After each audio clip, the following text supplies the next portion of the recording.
Um, this is not going to be the cheeriest introduction. I just got done watching The Falcon and the Winter Soldier, which is what this episode will be about. The first 2 episodes so far. Just watched episode 2. Hey, brother, why'd you make me watch this show? Hold on, I didn't make you a grown man. You can make your own decision. Hey, I know we said we was gonna do all the Marvel stuff. Shit, man, that's how I feel. Right. My introduction. Shit. Yeah, man. They hit shit. some topics. They hit some interesting topics. Yeah.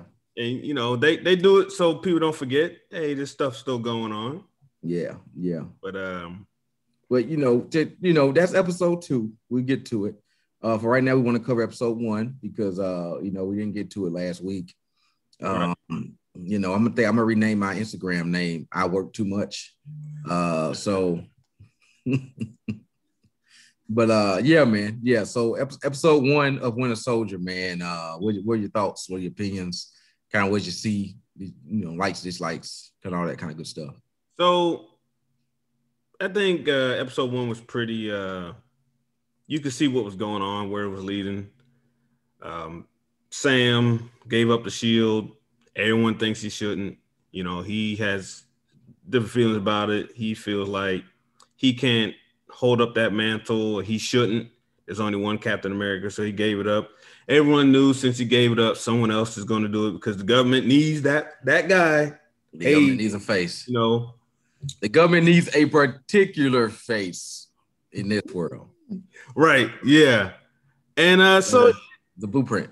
It was a good blueprint, good setup. See what he's going through with him and his family, and it's interesting. So like when you deploy, you're gone. If you got a family, the family has to adjust to life without you, and then when soldiers come back, they try to just integrate, and it's like, hold on, we've been doing stuff without you, and that's basically how they treat the blip.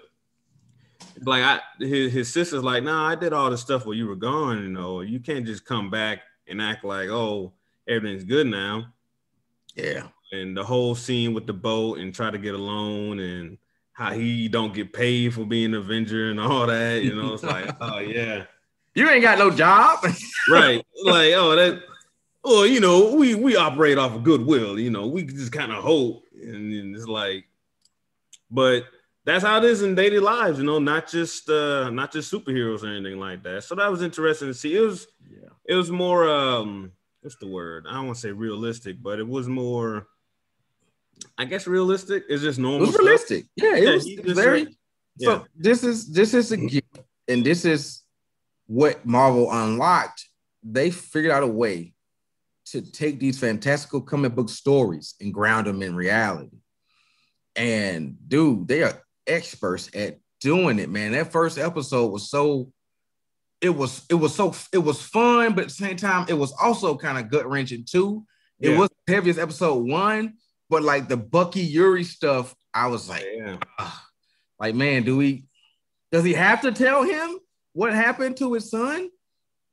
The therapy stuff, you know, you're thinking about if you're Bucky and you've been used as a government experiment, you know, or, you know, Hydra, you know, experiment for 100 years. And you got to think about the mental toll that'll take on a man. How much can the human brain handle? Right. And he needs therapy. Like, he needs to understand that, it was him, but it wasn't him, right? He didn't have agency over the situation. Right. He wasn't in control. You know, somebody went inside his brain, man, they kind of twisted him up, made him do all sorts of evil things, you know, that sort of stuff. Right. To me, I thought I like how Falcon is just a guy in like with that Falcon suit. And I'm not gonna lie, dog, that Falcon suit's dope, dog. Like Red Wing and everything else, like the way Red Wing is like his own appendage, and he's an expert at using it. Right. Like, so cool to watch him kind of be one with Red Wing. Like, it's a real, like, he's like a droid, so to speak, in like a Star Wars movie, right? Right. And it was so dope, man. Listen, they weren't shy about the fact that this was going to be a political drama. And I thought when people hear political drama, they're thinking, okay, the politics of being the Falcon or the politics of being you know, after what happens to the world when these people come back, super soldiers and everything else. Right. But guess what? Race is politics. So the racial politics of the show, man, they hit heavy, man. Like a couple of things I noticed with Falcon coming in going into that bank, he was relying on his own celebrity. Yeah. Like, oh, they'll give me a loan. I'm the fucking Falcon. What do you mean? Right. Yeah, I ain't got no job. I've been gone for 5 years. Right. The credit score. I'm the credit score. It's right. me. And the guy don't recognize him at first. So they go into the particulars of the realities of a bank loan. And obviously the guy finally recognizes him and still denies him. Yeah. I think this is one of the few like subtle points they were making. And to me, it was well needed to be said, or at least put on screen, is like you can't outachieve racism.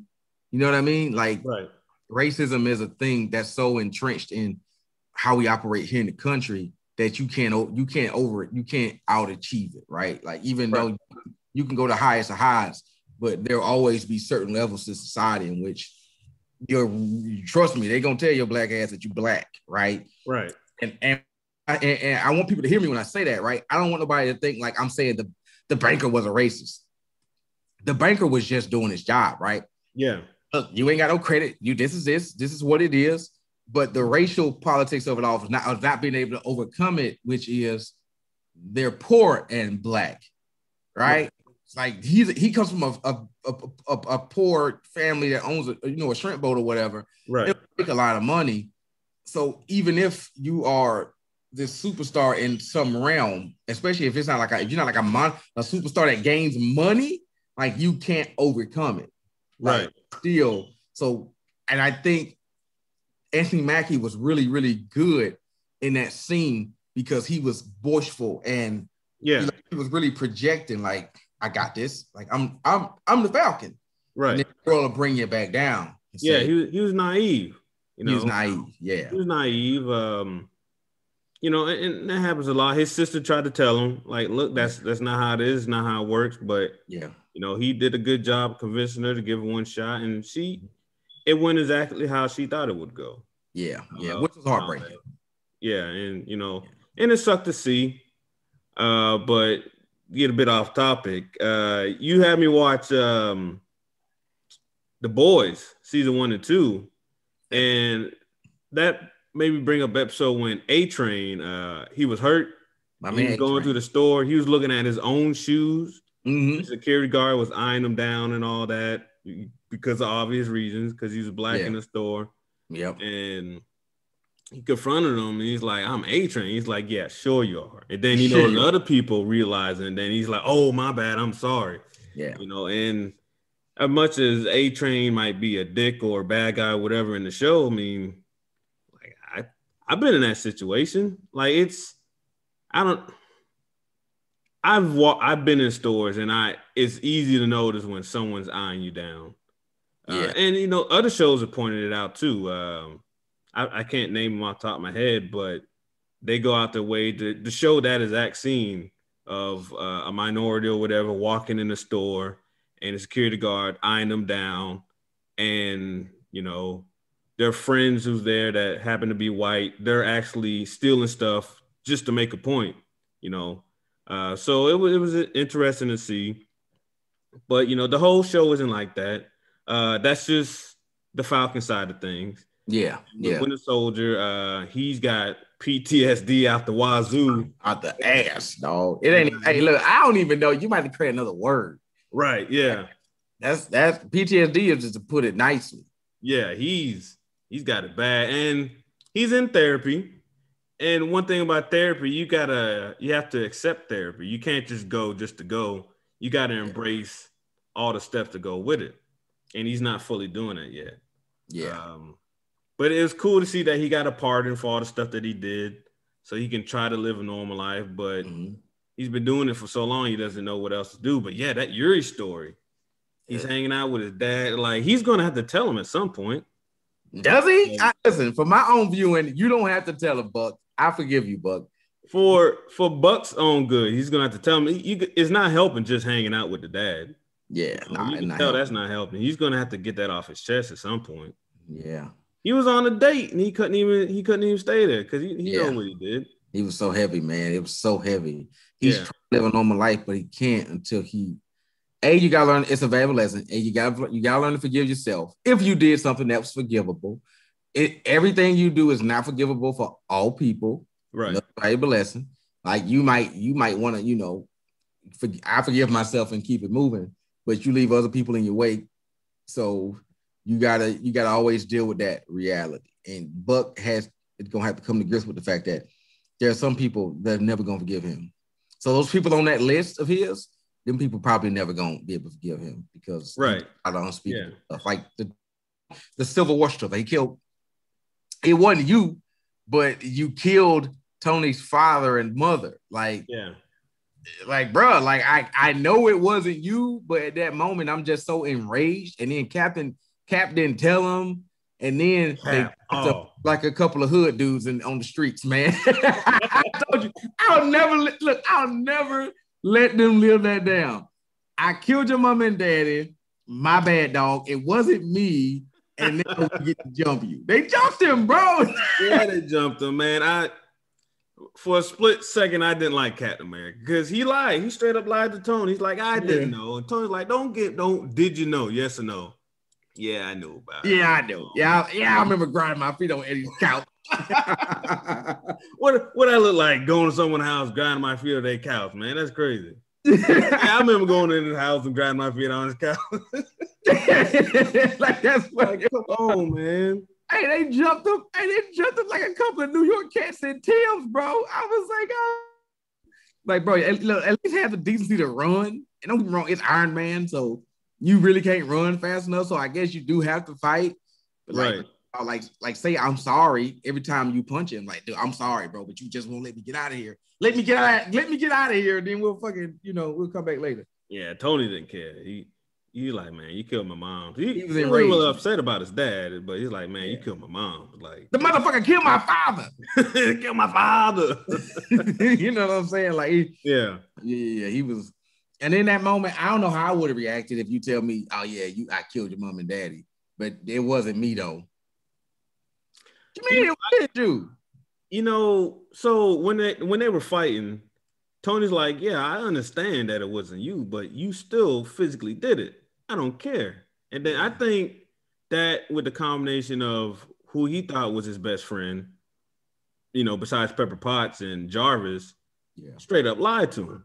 It's like, nah, man, we've been through a lot. You supposed to have my back, and I get this is your friend, but you straight up lied about the dude who killed my parents. Yeah, we ain't cool no more. I think all that coming down at once, that and the pressure of trying not to break up the Avengers and the vision he saw of everyone splitting up. I think it was just a bunch for Tony to handle, and he just snapped and said, F it. I need to take it's so bad because there are no winners in the situation, and everybody is losing because Buck, he didn't it wasn't him, right? Like, we saw what Bucky was in like the first American movie. He was a hero. He was a guy with a good heart. That's not something that he would do if he had control. So he had control, man. So I don't know how you live with that, right? Right. I don't want to find out, right? Because that's a lot, man. Like, I did this, but I wasn't under my, like, even he understands, and here's why I respect him, because he never lets himself off the hook.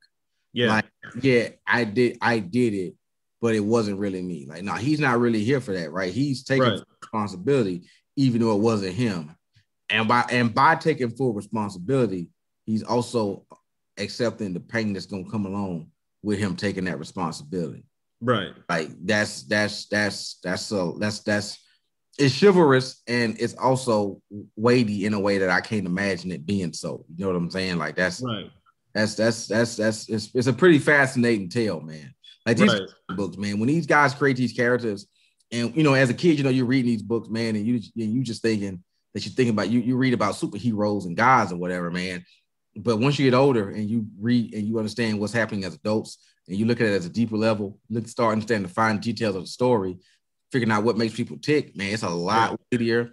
So if you're one of those people out there, man, and you say you don't watch superhero movies because it's superhero movies, man, you really missing out, because some of the best storytelling is being told in superhero movies. Like some of the best storytelling about the human psyche, race, politics, gender gap, like all that stuff, man, it's being covered, and it's being covered in stories, and these people that bring it to life are so good at it, and I appreciate them. I really do. Right. Yeah. That's one of the things I think, bringing it back to the boys, did so well. Like all these super powered people, but they just got normal weaknesses like everyone else. Like Black Noir, he's allergic to what, almonds or something like that. You know, and like that's his weakness. And Homelander, he needs to feel love. That's his. He's a mother. He's like an Oedipus complex. Right. Yeah. So it's so it's like they're just normal people with superpowers, and you get to see that fleshed out in these Marvel shows, like with Wanda, all the stuff that she went through, growing up in a war-torn country and all that, you know, and her resentment towards Stark because for 2 or 3 days straight, she had to look at that bomb, you know, not exploding that, you know, like this stuff killed my family, you know, it's interesting to see all that and to see it all fleshed out. And it's another reason, getting more off topic, that I like the new Snyder Cut, because they fleshed out more stuff with Cyborg. Yeah, you gotta make this stuff relatable. Absolutely. Yeah, it's not just here's a superhero, he's got powers, he or she got powers, they can do stuff. Like, nah, these individuals, they go through the same stuff as us. It's just that they happen to have amazing abilities. And I'm intrigued. I'm more intrigued to see how Bucky progresses throughout the show more than Sam, because Bucky, man, he's got a list of stuff he needs to go through. He got a lot of stuff. I mean, you talking about baggage? That's a big enough word, right? Like it's more than baggage. Yeah, and I think it was episode 2 when he talks about the only peace he ever had, you know, since all this was when he was in Wakanda. Yep. And so I'm interested to see if they go more into that, because White Panther. Oh man, so another thing about episode 2, when the little kid called him Black Falcon. Yes. He's like, well, you black and you the Falcon, right? He's like, well, do you go by Black Kid? Black Kid? You know, so that was funny to see. Well, actually, in some circles, right? Yeah, I sometimes am identified as Black Kid.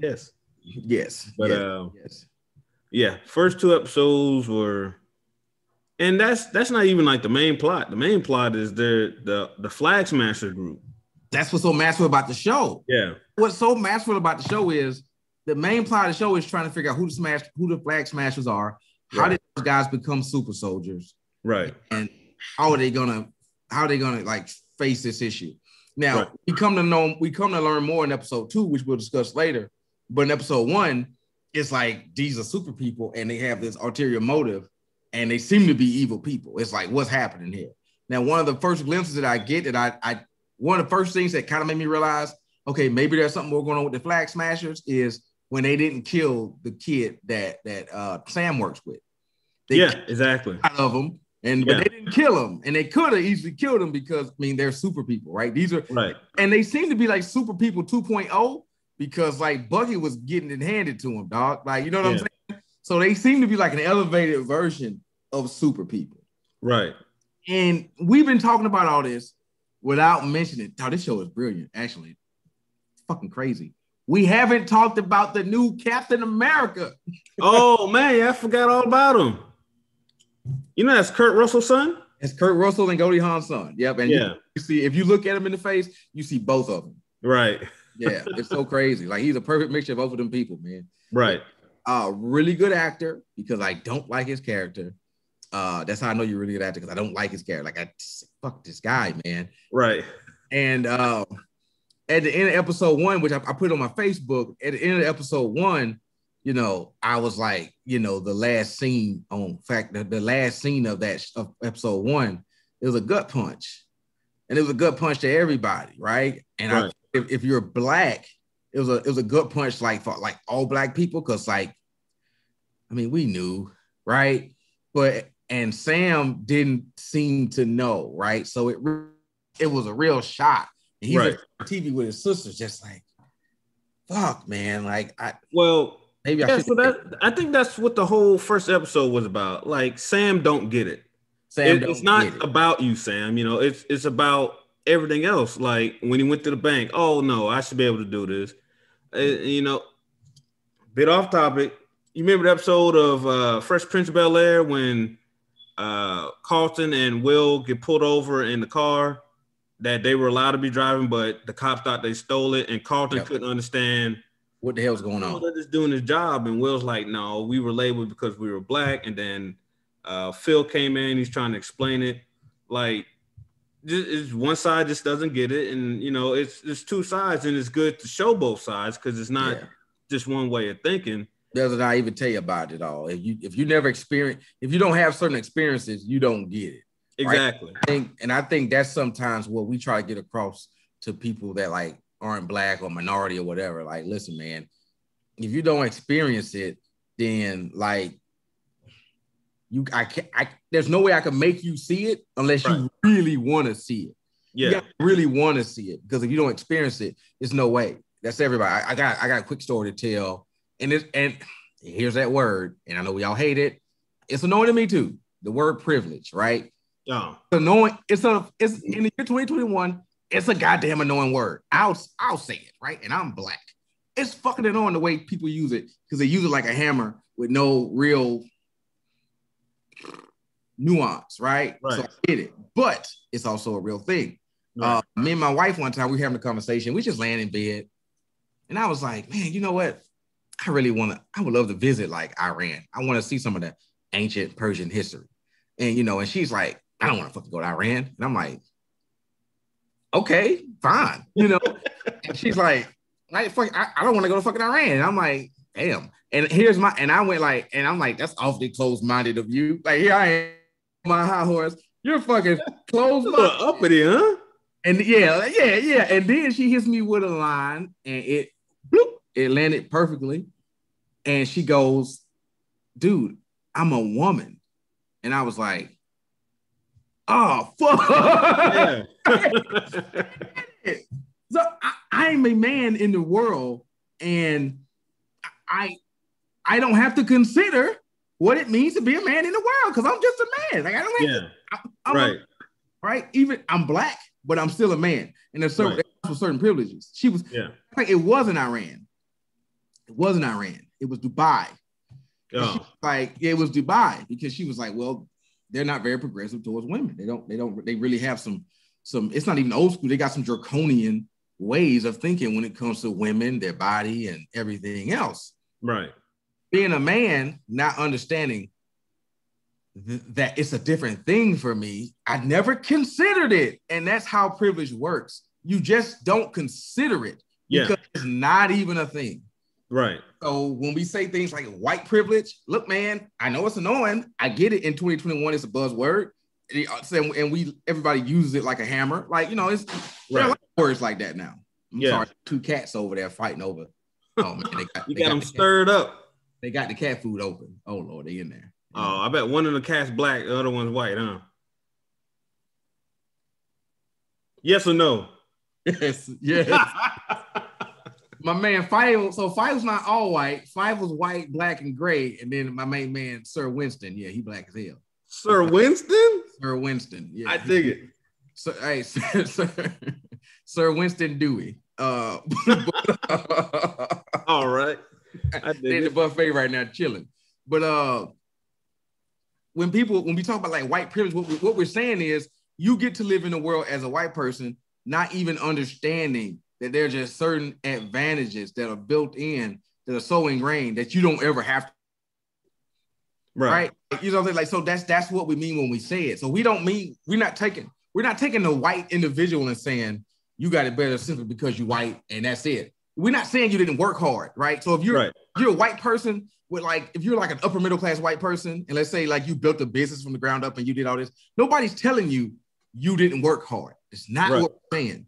We're simply saying there are certain things in this world that you simply never had to consider on your way to wherever you got.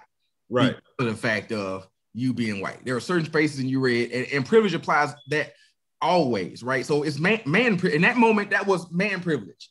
Right. Yeah. I'm a man. I can go anywhere in the goddamn world. I'm a man. Now, there are sub levels. I'm also a black man. So maybe I go to, Russia or fucking some other places, all these white ass countries in the world, maybe then it's some demerits here and there. Right. But I'm still a man. So no one's ever going to tell me how I can dress as a man. No one's ever going to tell me to be humble as a man. So that in that moment, like when she said it, it was so succinctly and perfect. And you just have to be willing to accept that and not take it personally. I think that's the hardest part for people. People take it personal. Yeah. Personal, right? Like I didn't take her saying you're a man is personal. Like I could have said, well, motherfucker, I didn't ask to be born a man. I didn't ask God to make me a man. He didn't give special privileges because I'm a man. It wasn't that. It's you being a man means you never have to consider what it means to go anywhere in the world. You don't have to consider what it means to go to Dubai. Right. So that's like I say, off topic, but those some of the and that's why these stories are so great, man, because you have to think about all that stuff.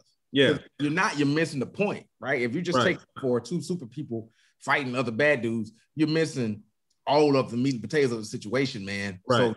So, just take some time and think about some of what the shit is and, maybe be better or maybe not better. I don't know.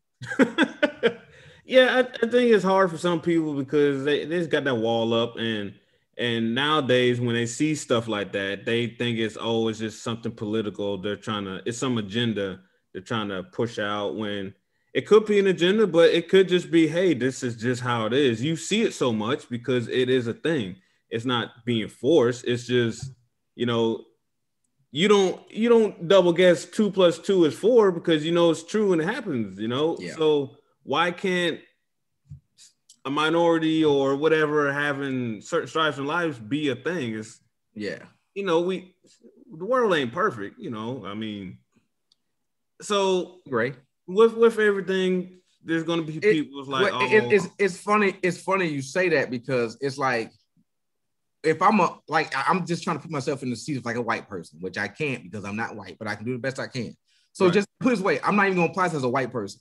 As a person, if through the centuries of a place, the same group of people keep saying the same thing, like dog, at some point you gotta be like, well, damn, maybe it's a thing, right? At some point, right? Right. At some point, you gotta go, shit, man, is it true? I don't fuck, you know what I'm saying? Like if the same group of people keep telling you this is what it is, then I mean, damn, dog, like this is what it is. Like at least take some time to consider it. Right. Well, so that could be dangerous too. I think everybody needs to do their research because that's why I said throughout the centuries, though, right?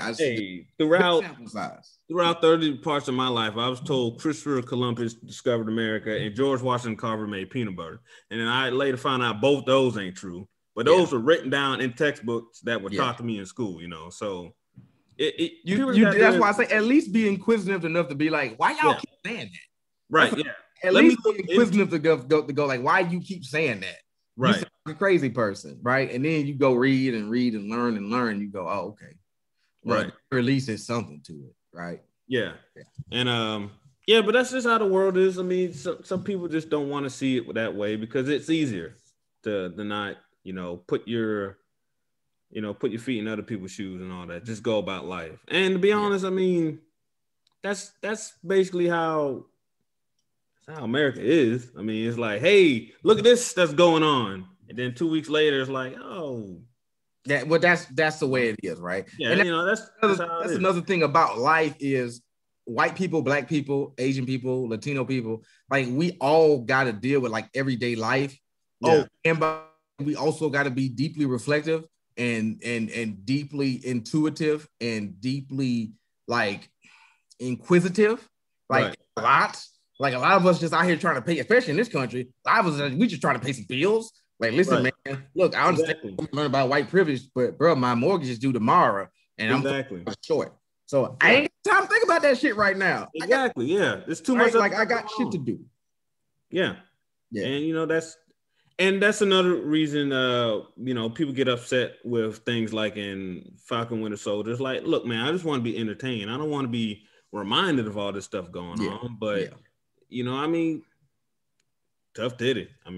Tough titty. Sorry. It appears that we are in a moment now where there are certain groups of people that are just not gonna let you go through life not understanding no more. Yeah. That's just where we at, man. That's just where we're at. People are not gonna go through life like, I get it. You got bills. Shit, I got bills too. And I still have to reflect on what it means to be a person in this country. This country in particular, really, like, there's a lot to unpack. Like, we're all Bucky Barnes in a sense, right? Yeah. Like, we all got, like, if you live here, white or black or Latino or Asian or whatever you are, if you live here, we can all relate to Bucky Barnes. And that's like, because you just it's so much to unpack. It's just so goddamn. Yeah. That's why I like the dynamic of the two. Like, and it also goes with the age of, Bucky's 106 and Sam's, I don't know, maybe 30 something years old, 20 is in or whatever. It's, he's still naive because of what he's had, the stuff he's been afforded in life with his job and all that. And, Bucky was there since 30s and 40s. And, no, he wasn't awake through all that, but everything he did as the Winter Soldier, he sees and remembers. So he still technically went through it all.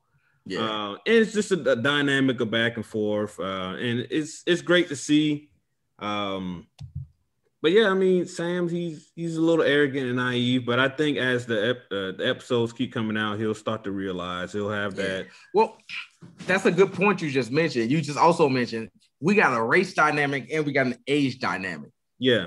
Actually in reverse of what you would think it would actually be. Right. Typically, what they put on it, they put the story on his head. Typically, it's like an older black guy trying to school a young white guy on the world because of his experiences. This time, got an ancient ass white dude talking to a young buck black dude who's kind of naive, right? And it's like this is an interesting dynamic. I'm glad you said that. I never thought about it that way. That's an interesting dynamic because Bucky does have some experiences with race, as what we saw in episode 2. That we never, that you just don't consider. Now I don't know about you, man. I'm ready to get up off some of this heavy stuff for now. Yeah, definitely. So I was watching the episode. The first episode, and Bucky was like remembering stuff, like some of the worst memories, and like it brought to mind like not my worst memories, but what I wanted to do, like my cringiest memories. Like, so Bucky just has some stuff he just wants to get out. Like, if he could take that machine from Rick and Morty and like Rick could plug that thing into his brain and put it off into a fucking vault that can never be opened. Yeah. So I was thinking about some of my cringiest memories growing up. These aren't like heavy memories. These aren't Bucky Barnes memories. All right. I ain't killed nobody. But I do have some cringy memories. And one that stuck out to me, man. And I'll let you do yours. I'm gonna do mine now because damn. Right. I was 12 years old. Okay. Summer camp. And I was going to meet. I was actually at the school, so I had to go to another school to get to summer camp because it was a scholarship. So this is like a rich kid summer camp, okay? And my poor ass, I got a scholarship to go for the year or whatever. It was like we went away for 2 weeks up to the mountains in Georgia, So it was a going away summer camp, co-ed, girls and boys. And you got to meet up at school. It was Inman Middle School. I remember it, man. And Inman is in sort of they got a little money over there, right? All right. I'm in there. I don't really belong, so I'm already kind of uncomfortable. And even at 12, like I know, like one of these things are not like the other. And I'm sure I'm the only kid that got a scholarship to go to this camp, right? It's some other in there, right?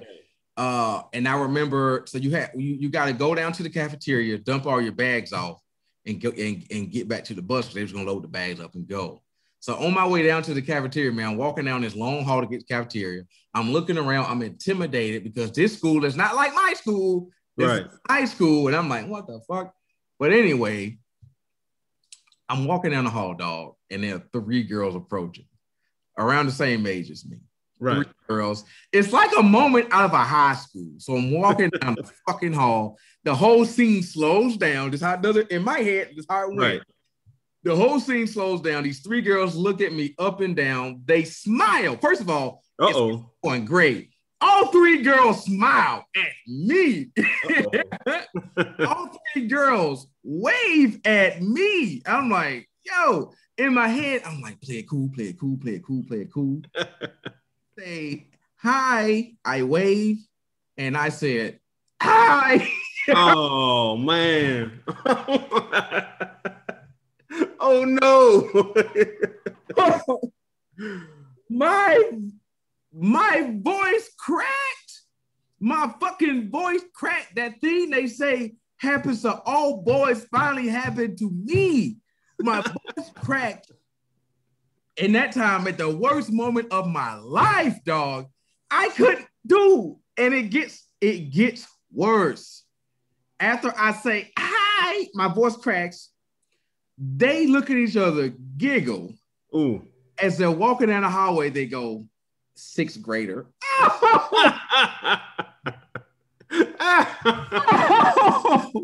Oh no. Dog, when I tell you, I hung my head from that point to the cafeteria and back. I didn't look at anybody. I was so embarrassed. I was like, dog, did that just happen to me? I'm waiting for this moment. The moment comes and my voice cracks. I'm 12. I was like, it was devastating. I was like, I why did you do this to me? Right. Hey, you fucking esophagus. What are you doing? If I could take that moment and like just get it out of my head, because I always think of like, get this shit out of my fucking head. It's so embarrassing, man. Nah, man, you gotta embrace it, bro. It's part of your life. Dog, that was tough, dog. Because we around that age, we all go through sex ed classes. We all heard about your voice will crack at some point. Yeah. So I had you know that's the thing, obviously. And then it finally happened to me in that moment. I was like, ugh. Dog, legitimately, it took me 3 days to get my confidence back. 3 days. I was at camp for 3 days, not talking to people. And you know me. Right. But I've been this way forever. Okay. Listen. All right. I don't lack for confidence, bro. Right. It took me 3 days to get confidence back. It took me 3 days because I ended up talking to one of the girls later on. You know, she was real cool. She was real nice, but it took me a while to get them bearings back. Right. Boy, man, that happens. I can't think of something like that. It was a moment straight out of the 80s high school. Right. It was straight out of a Rat Pack movie. That's what that was. Like, that is all good. When they looked at each other and said 6th grader, because I was in the 7th grade, right? Right. And said 6th grader, dog. That was the final like arrow, like, like oh no. Oh, Jesus Christ. Jesus Christ. Hey, it was like when my main man Recon got shot in the back by Ramsey in the Game of Thrones, bro. Oh, I ain't see that, but I got it. You hadn't seen it yet? Oh, you gotta watch it. But I was beating inside my chest for 3 days. Okay, it hurt. It hurt. It be all right, man. You good now? You know, you can't let the memories go. You gotta hold on to that. No, get this shit. Hey, I got the lesson, dog. Get this shit out of me. All right. Right. Whew. Well, I don't got anything like that. I don't think. You got anything bad? I had an interesting life growing up. There's a lot of stuff locked away that I don't currently remember at the moment. Hopefully, good for you. Box been tossed out. Good for you. But I don't know. I don't want to say I was a dumb kid growing up, but I didn't ask a lot of questions. I just kind of assumed I knew things. So like one of the things I've got like three small things that off the top of my head.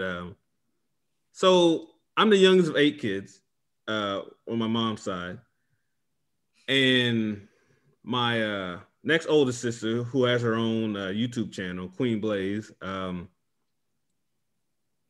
Queen Blaze. Was that? I said Queen Blaze, yay. So she's either, if you're just going by years, she's either 1 or 2 years older than me. Like, so like right now I'm certain age, and then August she'll be a birthday. So like say I'm 6 and she's 8. I have my birthday. I turn 7 years old. I'm like, this is the year. I'm gonna catch up to her in age, and I'm gonna be older than my sister. And then, bruh, she turned 7 years old in August. And I'm like, damn, I missed it. I missed my chance. And then, bruh, I turned 8. I'm like, this is it. I'm gonna catch her this time. It don't work like that. It just don't work. Math, life, age. I'm like, it took me. I didn't ask nobody. It took me a while to realize, you know what? That's not how people get older. That's not how it works. So yeah, man, for a long time, I thought I could catch up to my sister in age and eventually be older than my older sister. And oh boy, take that one, bro. Tell Rick, put that fucking the helmet on it. Take that shit. Man, I own up to it now. I tell people now, I'm not embarrassed about anything I've done before. Another small thing that happened, I don't know. You may have noticed I tend to take things a little too literal. Certain words, whatever you say, I'm taking those little words by how they are in the dictionary, the definition. Yeah. So when you tell me that Christmas is around the corner, I used to go down the street. Stop. And like, man, I don't see Christmas. I don't see summer coming around the corner. Oh my I don't understand the words that people are saying. Please stop, bro. Please. Bro, you lied to me. You going back to people. You fucking lied to me. It was not around the corner. I looked. Yeah. I'm like, Mom, I didn't see summer or spring around the corner. Like, what are you talking about? These words, I didn't ask questions. I didn't ask, what do you mean by this?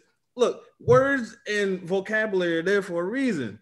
Don't tell me this extra stuff I need to understand. Like, so I just assumed, okay, maybe I missed it. There are nuances in American lingo. Yeah. So I figured maybe I missed summer coming around the corner. I used to go down the street and look, and I never saw it. I never caught my sister up in age. And I gotta say, the cringiest thing that I've ever did that I hope everyone forgets, but I'm gonna tell you now.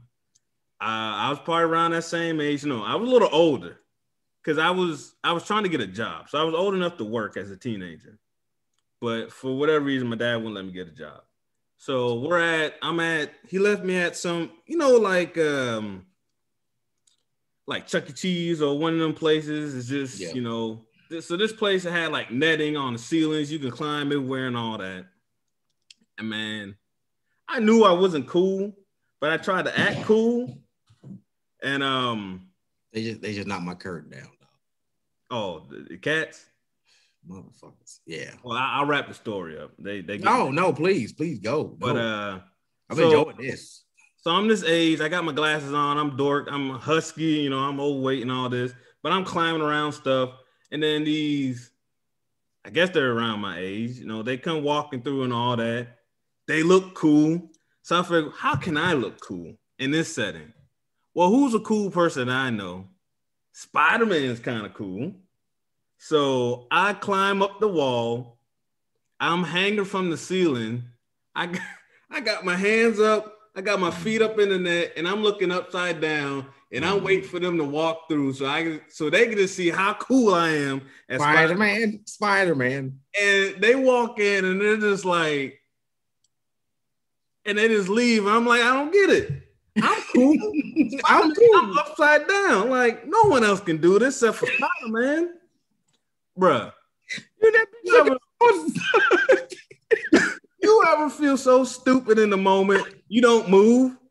I hung there for like 3 or 4 minutes, and I'm like, I'm freaking stupid. The hell am I doing?